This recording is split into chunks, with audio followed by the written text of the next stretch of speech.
Bumuo ng special tracker team sa mga otoridad para hanapin si dating presidential spokesperson Harry Roque.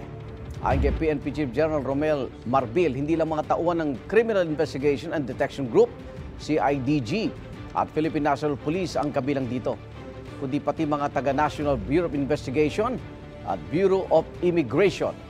Pinakontempt si Roque ng House Quad Committee dahil sa hindi niya pagsumite ng mga dokumentong kailangan para ipaliwanag ang biglaang paglaki ng kanyang assets. Una na, iginiit ni Roque na hindi siya magsusumite ng mga dokumento dahil wala naman daw itong kinalaman sa mga illegal na pogo na iniimbestigahan ng Quadcom. Hindi rin daw siya magpapaaresto sa Kamara, kaya may hamon sa kanya ang leader ng Quadcom.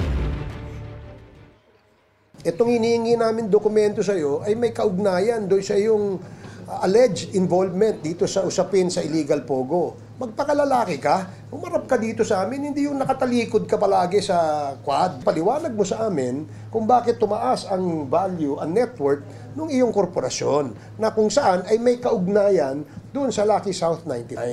All agencies po, not only the Philippine National Police and the NBI and the BI are helping po sa paghahanap po sa kanya.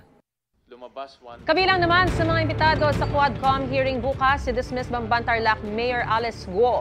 Sumulat na raw ang Quadcom sa Valenzuela Regional Trial Court at hinihintay ang sagot kung papayagang dumalo sa hearing ang dating alkalde.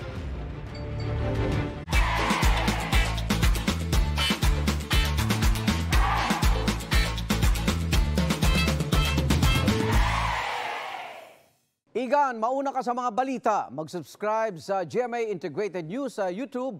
Sa mga kapuso abroad, subaybayan nyo kami sa GMA Pinoy TV at sa www.gmanews.tv.